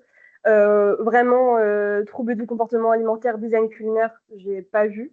Après, je sais qu'il y a déjà eu des workshops d'étudiants qui ont travaillé avec des hôpitaux, etc., notamment sur voilà, des objets de dégustation, etc. Mais à ma connaissance, il n'y a pas eu vraiment troubles du comportement alimentaire et design culinaire encore. Et donc Delphine, merci pour ta présentation. Dans le handicap, est-ce que tu as connaissance en fait de ce type de démarche en fait ou pas? J'en ai pas la connaissance. Non. C'est vrai que j'ai vraiment accès. En fait, dans l'écriture, c'était vraiment les 3 troubles du comportement alimentaire.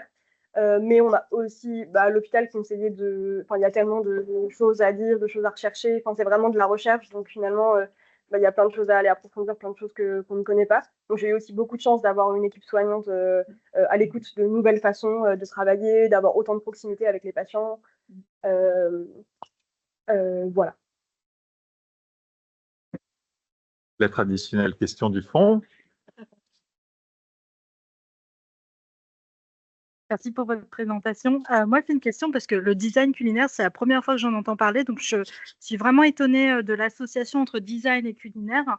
Et du coup, je voulais savoir d'où est né le concept, en fait. Qu'est-ce qui a été à l'initiative de créer ce genre de concept, de formation? C'est arrivé quand? Quelle année? Enfin, voilà. Alors, la formation, elle est née dans l'école que j'ai faite, du coup, les Sables de Reims. C'est une école qu'on pourrait dire des beaux-arts, une école supérieure d'art et design. Au début, c'est à l'initiative de Marc Bretillot, qui est lui-même designer culinaire, qui a un restaurant aussi maintenant. Et en fait, le design culinaire, c'est vraiment une réflexion globale autour du moment du repas. Mais en fait, comme c'est un master, avant c'était un post-master, donc on y allait seulement après avoir eu déjà un master. Maintenant, c'est un master, mais on a tous du coup au moins une licence en graphisme, en objet, en espace, en art. Il y en a aussi parfois qui venaient de la cuisine, enfin, c'est assez varié. Et en fait, du coup, on a tous des intérêts différents, des façons de travailler différentes, et c'est vraiment très très large. Comme je vous disais au début de la présentation, entre le travail que je fais pour le soin et le travail plutôt de dimension installation, performance pour des chefs, c'est pas du tout les mêmes approches. Et en fait, les projets dépendent vraiment des centres d'intérêt des designers et tout. Nous, on est Là, ça a un peu augmenté, mais dans notre école, on est à peu près 5 par promo.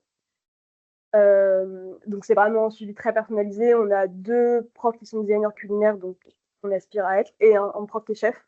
Donc, on a aussi des cours de cuisine. Notre métier, c'est pas de cuisiner, mais c'est d'avoir des bases pour au moins avoir un dialogue commun en fait avec les chefs avec qui on travaille et tous les acteurs de la gastronomie ou des métiers de bouche ou de l'alimentation en général.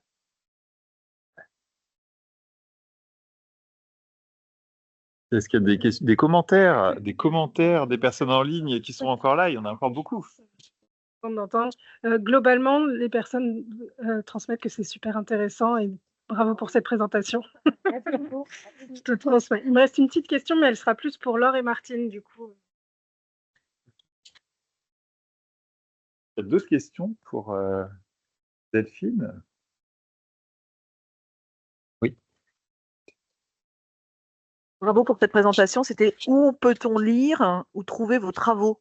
Est-ce qu'on peut avoir accès à vos travaux? Oui, bien sûr. Ouais, du coup, j'ai 2 éditions, du coup, mon mémoire et le carnet de rencontres. On est aussi un, parce que comme j'avais fait précédemment un master, j'avais déjà écrit un mémoire qui concernait, lui, l'importance de l'expérience dans le repas. Et justement, c'est la commensalité, les liens à table, le partage, etc. Et ensuite, j'ai une page Instagram professionnelle où je mets tous mes projets, et un site internet et mon portfolio, là. Enfin, on peut vous montrer plein de trucs. Oui.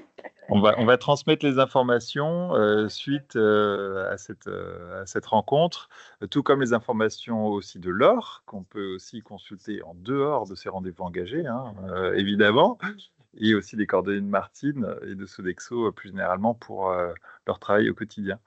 Une des questions, peut-être, c'était pour Laure et Martine, c'est ça? Et elles sont arrivées après. On y va sur ces questions? Allez. Delphine, un immense merci pour ta présentation. Et avant de clôturer, une petite question pour Laure et Martine. La question était simple, c'était peut-on avoir une alimentation végétarienne, voire végétalienne, avec l'alimentation basée sur l'alimentation méditerranéenne? Super intéressant. Il y a des grands débats sur la vitamine B12.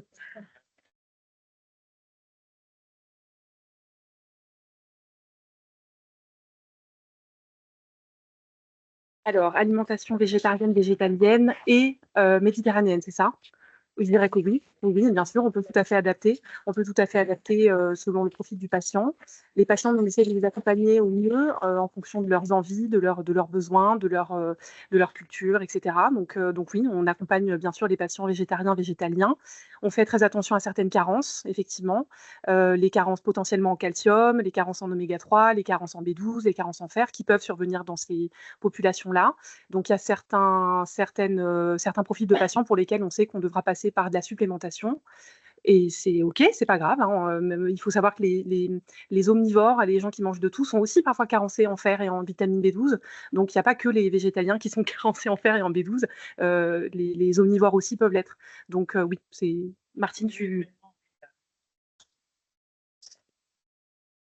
Oui, sur le modèle méditerranéen, en effet, on retrouve vraiment les caractéristiques principales d'une alimentation végétarienne, parce que présence de beaucoup de végétaux, c'est vraiment recommandé, enfin préconisé dans l'alimentation méditerranéenne, et aussi la place des céréales, des légumineuses en complémentation pour aller trouver ces protéines qu'on trouve moins, bien sûr, dans tous les végétaux. Donc, c'est tout à fait possible, et comme l'a dit Laure, on va s'attacher à de la supplémentation pour aller chercher, capter la vitamine, toutes les familles des vitamines B, et aussi, par exemple, tout ce qui est vitamine K. Donc, c'est aussi à trouver par un autre biais, en fait, hein, voilà. Eh bien, merci beaucoup. On va toucher à la fin de cette rencontre. Ce soir, on a vu que manger, ce n'était pas seulement se nourrir, hein, forcément, avec toutes les belles présentations qu'on a pu avoir. C'est se relier, hein, on a vu qu'il y avait beaucoup de notions autour du repas, c'est se soigner et se reconnaître, que ce soit par la nutrition, avec la présentation de Laure, que ce soit par l'accompagnement des aînés, avec Martine qui a précisé des points importants, ou par le design culinaire avec Delphine. L'alimentation, c'est un levier puissant de santé mentale. Voilà, donc j'espère qu'on vous a en tout cas nourri ce soir intellectuellement de toutes ces notions. Les insatiables continueront à explorer ces sujets et aussi d'autres sujets autour de l'alimentation, à créer des ponts entre les disciplines, comme on a pu le faire ce soir, et à défendre une alimentation qui est bonne pour la santé, évidemment, bonne pour la planète et accessible pour toutes et tous. C'est ce qu'on se résout à faire au quotidien avec nos ateliers de cuisine et ateliers autour de l'alimentation chez les insatiables. Je vous souhaite une très belle soirée à vous, à tous. Prenez soin de vous et de votre assiette, qu'elle ait cette forme ou une forme plutôt traditionnelle. Et puis, je vais inviter ceux qui sont en présentiel à participer à l'apéritif sans chips, apparemment. Mais désolé pour le running gag. Mais bon, on a plein de choses saines pour vous et donc à vous proposer. Merci et à bientôt.